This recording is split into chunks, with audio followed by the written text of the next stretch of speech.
amables palabras y también gracias al Colegio de Ingenieros Técnicos Agrícolas de Castilla y León por invitarnos a esta interesante, desde mi punto de vista, aunque yo soy parte interesada, de esta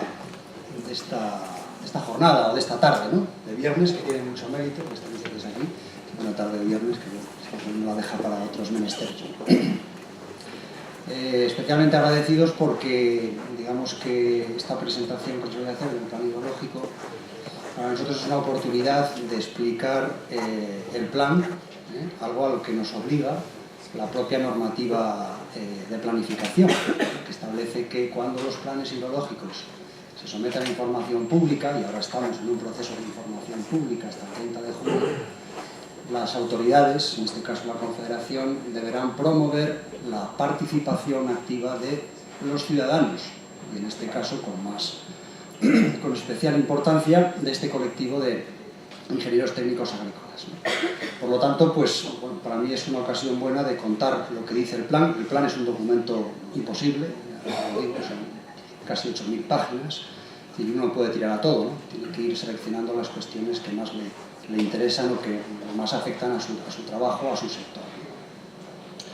Bueno, he estructurado la presentación en 8 partes, me parece que son demasiadas, pero bueno, si alguna cosa no les interesa directamente, oye, pasa a lo siguiente y ya está, ¿no? O sea, con libertad.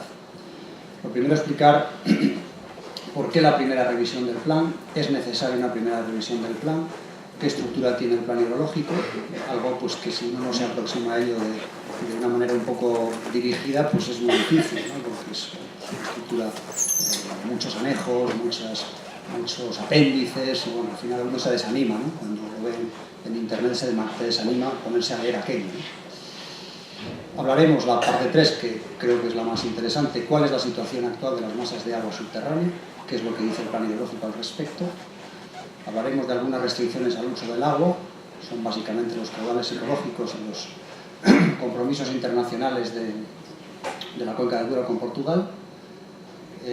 Hablaremos de la normativa, qué cambia la normativa, un documento muy importante porque de ahí derivan luego las obligaciones para los usuarios, para la propia administración y para todo aquel que está ligado o implicado en el mundo del agua. Cómo participar, una breve reflexión de cómo participar. Hablaremos algo del programa de medidas, si llegamos con fuerzas, y luego la financiación de modernizaciones y nuevos regadíos en los nuevos fondos FEADER 2015-2020. Un aspecto muy importante desde mi punto de vista que va a marcar mucho las ayudas en la modernización de explotaciones, etc. ¿Por qué un plan hidrológico cuando el que está vigente actualmente tiene escasamente 2 años? El plan actual se aprobó en junio de 2013 y ¿por qué lo tenemos ahora en información pública? ¿Es tan malo o es que ya se ha visto necesario cambiarlo? Bueno, aquí lo que se nos dice en esta especie de esquema es que la planificación hidrológica tiene ciclos de cada 6 años. Lo que la planificación actual hidrológica en España deriva de la Directiva Marco del Agua, que entró en vigor en el año 2000 y que obliga a los Estados miembros a que en 2009 tengan el primer plan hidrológico aprobado para revisarlo en 2015, 2021, etc., cada 6 años, ¿no? España no cumplió con esa primera cita de 2009, los planes se aprobaron mucho más tarde, el del Duero en 2013, pero ha habido algunos, como el Júcar, el Segura y el Tajo, que se aprobaron en 2014, pero España quiere, porque así se lo ha demandado la Unión Europea, llegar a la segunda cita en punto. La segunda cita en punto es diciembre de 2015, por tanto, el objetivo de España y de la Confederación del Duero, por supuesto, pues es llegar a esa fecha. Por eso hay una nueva revisión, no porque el plan esté agotado. Esto también quiere decir que los cambios con respecto al plan vigente pues no son especialmente amplios, ¿no? Esta diapositiva la pongo siempre porque no podemos perder de vista cuáles son los objetivos de la planificación según la Ley de Aguas. Dice que lo primero es conseguir el buen estado y la adecuada protección del dominio público y de las aguas. Primer objetivo. Este objetivo coincide con el que la normativa europea exige a España y a todos los Estados miembros, ¿no? El buen estado de las masas de agua.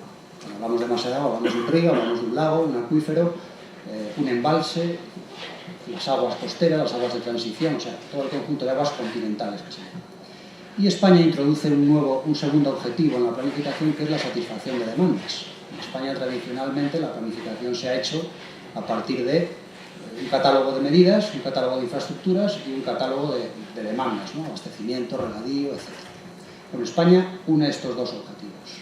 Europa no quiere saber nada del segundo, posiblemente pues porque echar una mentalidad europea, en Europa no falta agua, ¿no? En países de nuestro entorno, pues sí falta. Por tanto, la satisfacción de las demandas, en el caso de los países meridionales, pues es especialmente importante. Y España la incluye en la planificación hidrológica.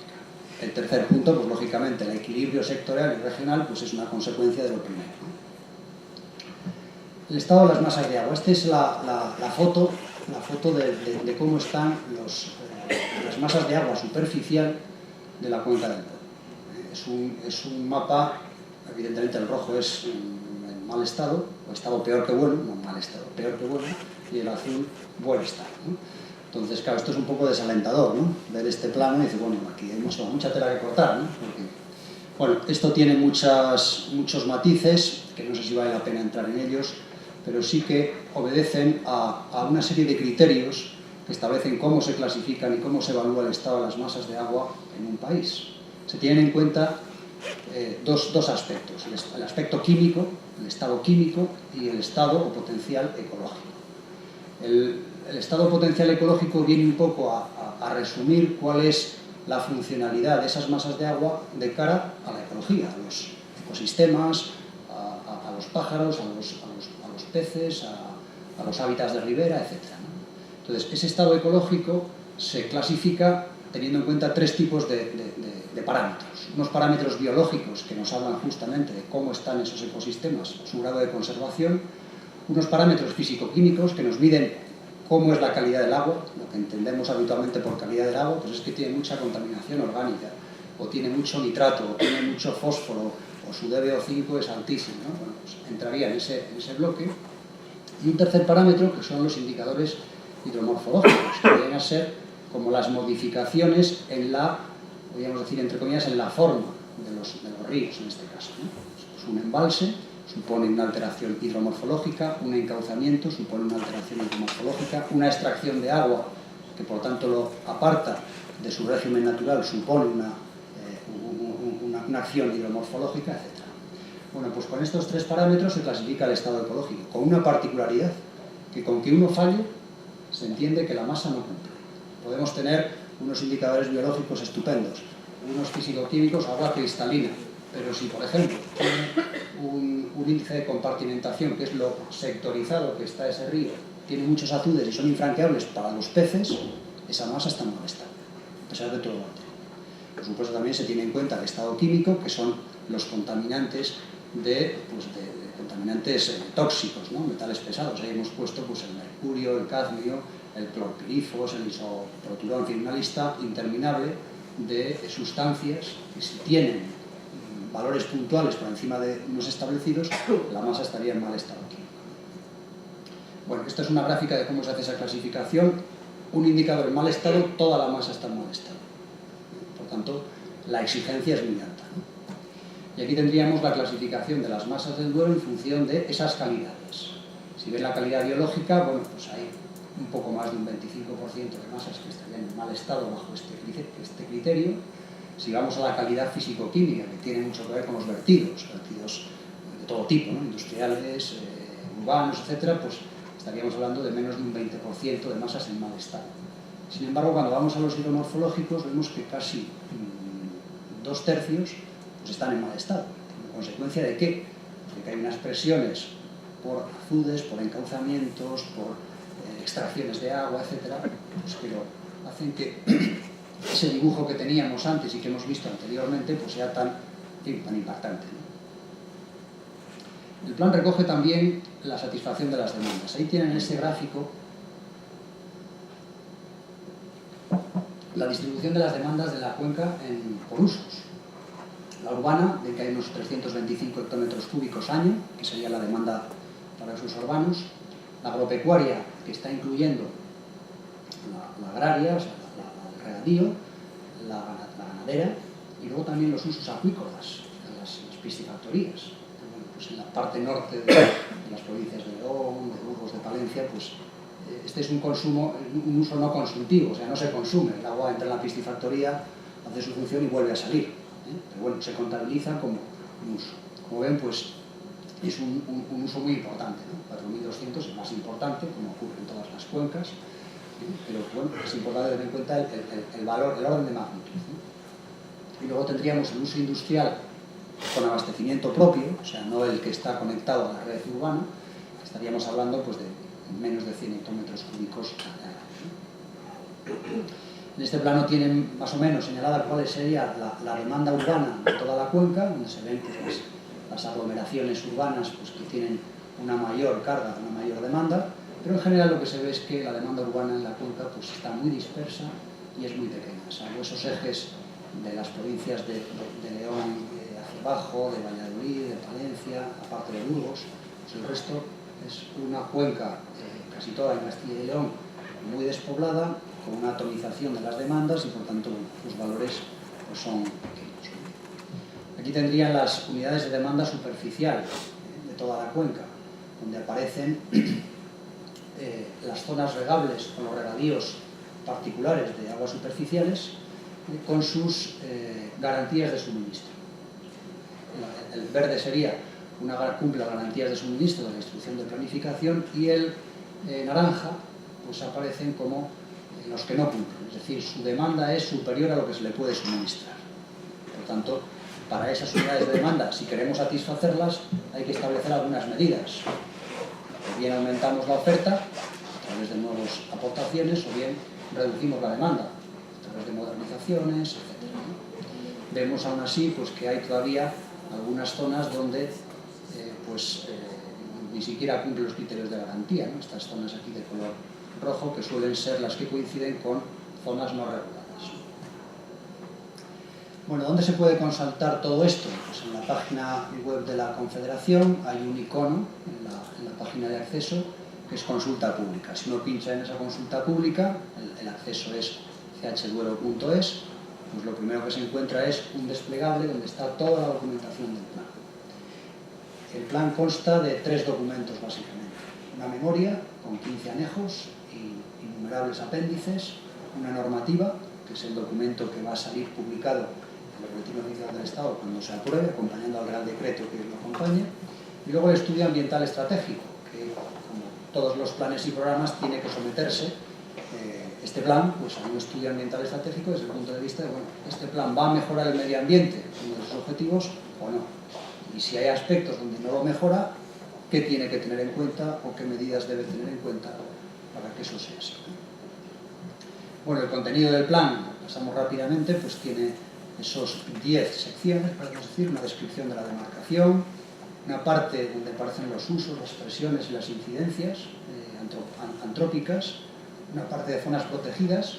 Los planes con la entrada en vigor de la Directiva Marco tienen un carácter muy ambiental, porque es lo que quiere Europa para esta planificación.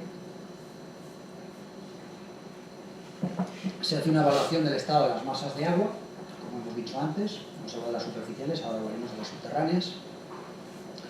Se plantean los objetivos ambientales, es decir, que la filosofía de la planificación es, vamos a ver cómo están nuestras masas, vamos a ver qué sería lo que nos podríamos plantear conseguir, y vamos a ver cómo vamos de esa situación a ese objetivo. Entonces aparecen los objetivos ambientales que masa a masa tendrán que tener un objetivo. Con esta masa, si está en mal estado, ¿cuándo va a estar en buen estado?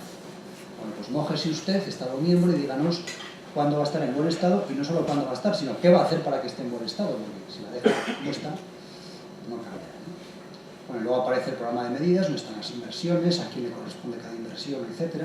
Y especial incidencia o interés, desde mi punto de vista, tiene el plan de sequías e inundaciones, que aparece por primera vez en la planificación hidrológica. El plan de inundaciones lo que viene a recoger son todas las zonas de la cuenca con alto riesgo de probabilidad de inundación, dependiendo de su intensidad, y para cada uno de esos sitios pues establece una serie de medidas específicas para aminorar los efectos o para evitar, etc. Y luego el plan de sequías, que nos establece cuáles son los criterios que se van a seguir cuando aparezca la sequía. Primero, cómo se define, y segundo, qué medidas se van a tomar. Si quieren hacer una lectura rápida del plan y quieren, bueno, ¿a dónde voy a buscar? ¿No? ¿A dónde voy por cuestiones relacionadas con mi actividad o con mi trabajo? Bueno, pues desde mi punto de vista habría que mirar la memoria, todos estos epígrafes y la normativa. La memoria, el 3.4, que son los usos y demandas agrarias, sobre todo si alguien trabaja con alguna comunidad de usuarios o con alguna comunidad de regantes. La parte de las restricciones al uso del agua, los caudales ecológicos, porque pueden afectar a las demandas. Las asignaciones y las reservas de recursos, porque ahí se establece cuál es el agua que queda disponible para cada uno de los usos en estos 6 años que tenemos de desarrollo del plan. La parte de recuperación de costes, que es una novedad en la planificación española y que por tanto pues, viene a recoger un poco pues, cómo se recuperan los costes de los servicios del agua. Pues, se recupera mucho, poco, etc. El plan de sequías e inundaciones y el programa de medidas. Estos serían los puntos que quizá podrían tener como una afinidad más directa sobre el foro en el que estamos hoy. Bueno, vamos a pasar a esta parte de cuál es la situación de las masas de agua subterránea. ¿Por qué pues, hay estas limitaciones que son de todos conocidos, etc. La cuenca del Duero se clasifica en 64 masas de agua subterránea. Para el que no esté muy avezado con esto, este lenguaje pues, un poco derivado de la Directiva Marco del Agua, una masa de agua subterránea viene a ser lo que todos entendemos por un acuífero, ¿no? De manera un poco, no exactamente igual, pero bueno, para entendernos valdría, ¿no? Bueno, pues hay 64 masas de agua subterránea. De ellas hay 12 que son lo que llamamos del horizonte superficial. Ese horizonte superficial son los aluviales, muchos de los ríos, y también los páramos. Hay muchos acuíferos en los páramos conocidos en Castilla, pues que tienen unidades específicas de masas de agua. Entonces ahí tienen dibujados los 12 digamos, masas de agua subterránea de horizonte superior. Hay más, o sea, esto no agota, por ejemplo, el aluvial del Valdavia es tremendo, el aluvial del Órbigo llega prácticamente hasta abajo, ¿no? Hay más aluviales, pero aquí están solo dibujados aquellos que pensamos que tienen una consideración de suficiente entidad y sobre todo que tenemos bien definidos, porque cuando tú pones el mapa litoestratigráfico para ver cuál es por la litología, cuál es la aluvial, hay aluviales que te salen del eje del río, te salen a 8 o 10 kilómetros. Entonces, claro, eso hay que matizarlo, ¿no? Porque a veces pues, hay condiciones locales que no permiten identificarlos como tales, ¿no? Horizonte superior, y luego tendríamos las 52 restantes de masas de agua de horizonte inferior. Estos son los clásicos acuíferos, los más productivos, por otra parte, y de los que el mayor volumen de extracción de la cuenca procede de estas masas de agua. ¿Y cuál es la situación? Ese es el plano que tiene el plan hidrológico, en el que se clasifica en color rojo los acuíferos, las masas de agua que están en mal estado global. También aquí, como en el caso de las masas superficiales, hay 2 criterios para evaluarlo, que ahora veremos, ¿no? Entonces ven que algunas están rellenas de color rojo, estas serían las del horizonte inferior. Aquí tendríamos la masa Salamanca, la Tierra del Vino, la masa Tordesillas, Medina del Campo, los Arenales, Cantimpalos, Segovia, este es el páramo de Escarote, este es Castrojeriz y este páramo, el Astudillo.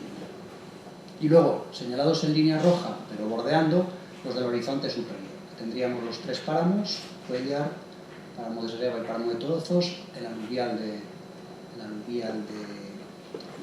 del Órbigo, y luego el Eslatuerto, que va todo bien aquí. Pero ese estaría en buen estado. O sea que en total hay 16 masas de agua que se encuentran en mal estado. Unas como consecuencia del mal estado químico, otras como consecuencia del mal estado cuantitativo. En la gráfica de arriba tienen aquellas que incumplen por mal estado químico, y en el de abajo las que incumplen por mal estado cuantitativo. Como al final cogemos la que falla uno, se considera en mal estado, la superposición de las dos nos da esas 16 masas, ¿no? En cuanto al estado químico, aquí tienen todas las que fallan, ¿no? Las masas de agua que fallan por un determinado parámetro. Normalmente viene a ser el nitrato, que aparece en cantidades superiores a las que establece la normativa para este compuesto, o bien por amonio. Estos son los dos compuestos que más. Alguno dirá, bueno, hay problemas de arsénico en algunas masas de agua, efectivamente, pero el arsénico, al considerarse un elemento natural, pues no contabiliza a la hora de evaluar el mal estado. Otra cosa es que se movilice como consecuencia de otras cuestiones, pero la realidad es que son nitrato, amonio, sulfatos, cloruros, etc. Son las sustancias que pueden hacer que una masa esté en mal estado químico. Aquí tienen un plano en el que hemos superpuesto las masas de agua que se encuentran en mal estado químico, que sería la parte de atrás, con la carga de nitrato por hectárea, evaluada pues, con arreglo a las entradas de nitrato de la agricultura, de la ganadería, etc. Entonces, bueno, se ve que en algunos casos hay, efectivamente, esta es la zona del páramo, esta es la zona de la masa Salamanca, una zona con una intensidad importante. Tenemos la zona de Medina, pues que bueno, si llegara a 75 kilos por hectárea, pues está entre 50 y 75, o sea, hay una cierta correlación entre la carga de nitrógeno por hectárea y el estado de la subterránea. Aquí tendría la relación entre las masas del horizonte inferior en mal estado químico y las masas superficiales que dan mal estado como consecuencia de aportación de nitrato.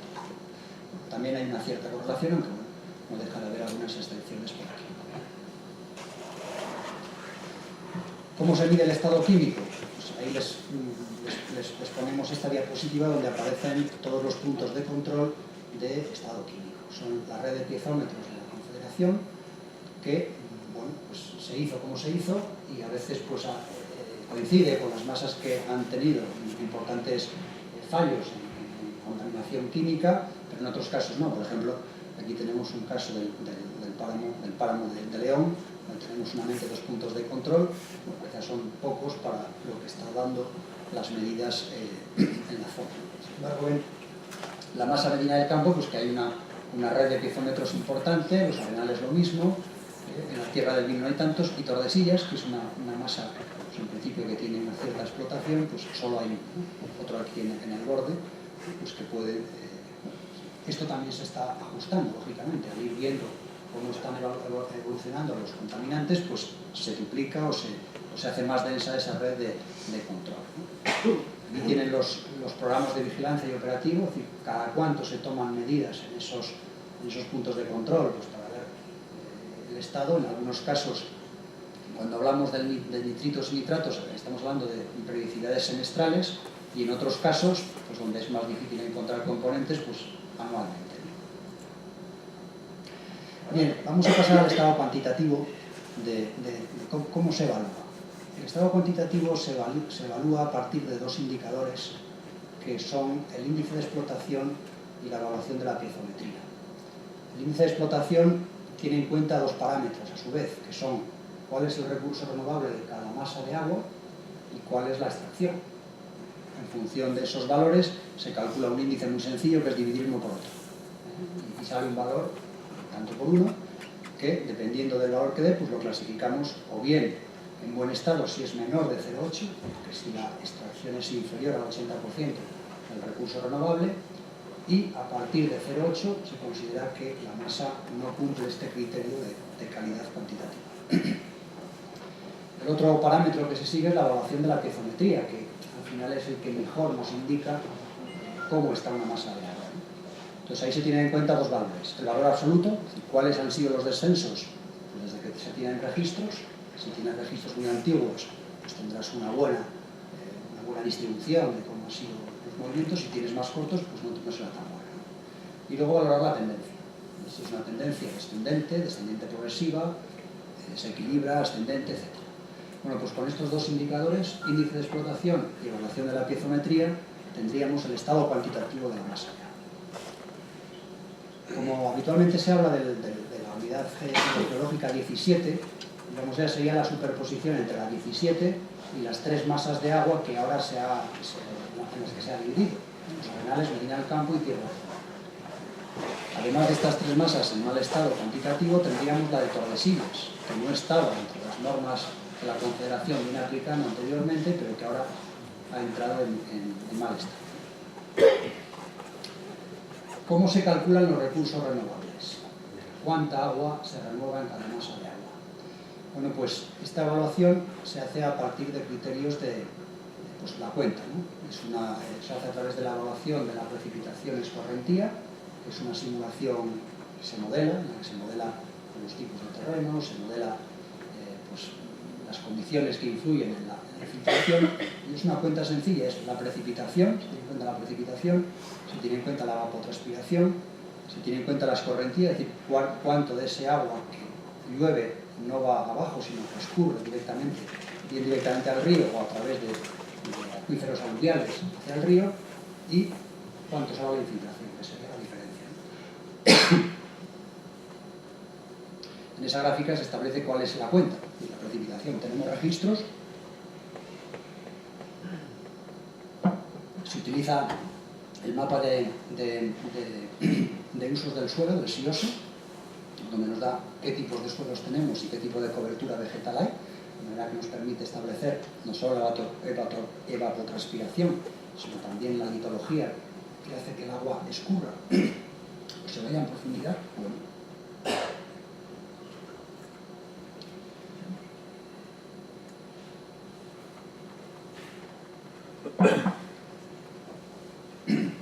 y se descuenta de la que va a los ríos, se descuenta la evapotranspiración, y lo que nos queda sería el almacenamiento en el acuífero. Bien, pues con esa operación nos salen esos recursos renovables en las 4 masas de agua que están en mal estado cuantitativo. Tendríamos 50 hectómetros cúbicos año en la masa de agua de Tierra del Pino, 80 en la de Tordesillas, quedarían 105 en la Medina del Campo y 64 en la de Los Arenales. Bien. El otro factor a tener en cuenta para el estado cuantitativo es las extracciones. Aquí tenemos pues una disparidad de información y de datos, ¿no? Ahí tienen un poco la distribución de los usos de agua en las 4 masas de agua que están en mal estado. Es decir, en total tenemos aproximadamente unos 10.000 aprovechamientos que totalizan pues, prácticamente 65, 70, 80, unas 100.000 hectáreas, y que suponen aproximadamente unos 180, 190 metros cúbicos por segundo de extracción, ¿no? Entonces ven que la sección A son los aprovechamientos concesionales, la sección B son los aprovechamientos de menos de 7.000 metros cúbicos, que nosotros solemos llamar IPES, no sé muy bien por qué, no sé qué obedecen esas siglas, pero que son los del 54.2 de la Ley de Aguas. La sección C serían las aguas privadas, que se encuentran en una fase provisional de uso privado y que terminarán en el año 35, y luego el catálogo, son las aguas privadas 100%, ¿no? Bueno, pues según eso, como ven, los volúmenes concesionales son ampliamente superiores a los volúmenes que aparecen de recursos renovables. Estamos hablando de 302 hectómetros cúbicos en la masa Medina del Campo, cuando hablábamos de 105 de recurso renovable, o 123 en la masa de Tordesillas, cuando estábamos hablando de aproximadamente unos 80 de recurso renovable. Bueno, pues eso supone un estado cuantitativo, desde el punto de vista de las concesiones, importante. ¿Qué pasa con las extracciones? Bueno, pues hemos hecho un análisis de las extracciones a partir de la línea de pago unificada, la PAC, de los años 2010 a 2014, a partir del uso del suelo SIGPAC, que está vigente en cada momento, a partir de las dotaciones de cultivos que nos suministra para cada zona Inforriego de la Junta de Castilla y León, y un análisis de teledetección, imágenes de satélite de los años 11, 12, 13 y 14, a partir de clasificación de cultivos y de clasificación de respuesta espectral en función de las extracciones. Entonces lo que encontramos es que efectivamente, por ejemplo, la masa Tordesillas de 124 hectómetros cúbicos de recurso concedido, pues tenemos que el año 2010 las extracciones fueron en torno al 77%, perdón, 77 hectómetros cúbicos, en el 2012 165, algo que nos extraña mucho, en el 13 y el 14 en torno a 90. O sea, estamos hablando en torno a los 90 hectómetros cúbicos, ¿no? Si nos vamos a Medina del Campo, será más paradigmática, tenemos de 302, que sería el recurso concedido, pues nos bajamos a 190, 180, 170, o sea que hay un desfase importante. Bueno, todo esto viene algunas imágenes del satélite del año 2013, de agosto de 2013, es un poco el procedimiento seguido. Se hace una valoración teórica con las dotaciones de los cultivos, se hace una valoración a través de las imágenes de satélite, sobre todo para aquellos sitios donde podría haber divergencia, y se superpone con los puntos de extracción y con las zonas con derechos, de manera que se pueda comprobar qué se está regando con derecho, qué no se está regando con derecho, qué derecho no se riega, todas las posibilidades posibles. Entonces, bueno, las posibilidades son infinitas, no se pueden imaginar. Aquí tendríamos otra de otra zona de la masa, lo mismo, pues señalando, pues efectivamente la clasificación deja, la clasificación pues tiene pues algunos defectos, que aquí tenemos un pivote que está regándose, pero la clasificación que se ha hecho no lo da como riego, y es un riego de verano, claramente. En otros casos la cuestión es más difícil, pues estas de aquí pues no sabemos si sea regadío o no sea regadío, pues porque pueden ser girasoles muy bien, en fin, depende de muchas cuestiones. Pero bueno, que los análisis de teledetección, los análisis de extracciones teóricas son bastante convergentes, o sea, no hay un desfase importante. Aquí tendríamos el índice de estado si tenemos en cuenta los distintos conceptos utilizados.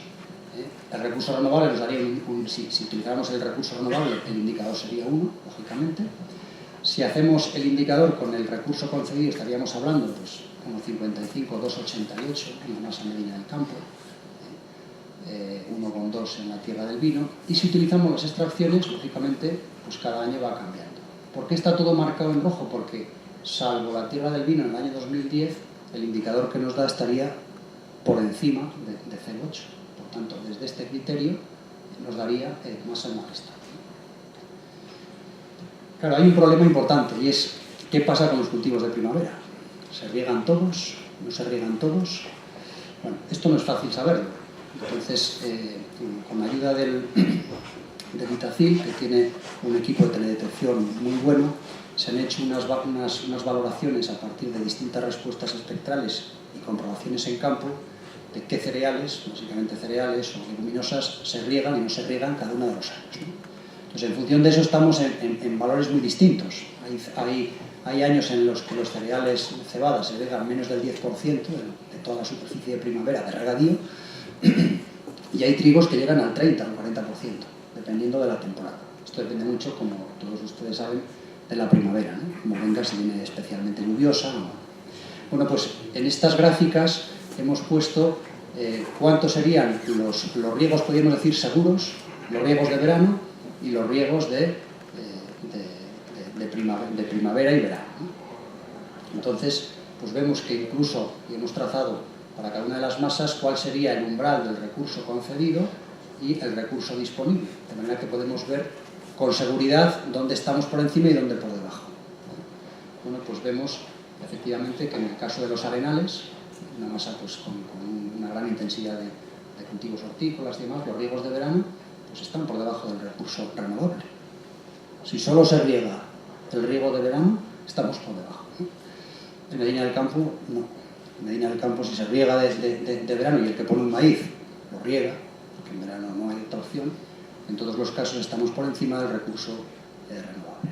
Bueno, este análisis nos da un grado de confianza de estas valoraciones que son indirectas de alguna manera, ¿no? Bueno, si utilizamos este criterio de los riegos de verano, estaríamos hablando de estos índices de explotación. Ya bajaríamos en algunos casos a 0,63, 0,8. Entonces estos años tendríamos valores en los que las masas en principio no incumplirían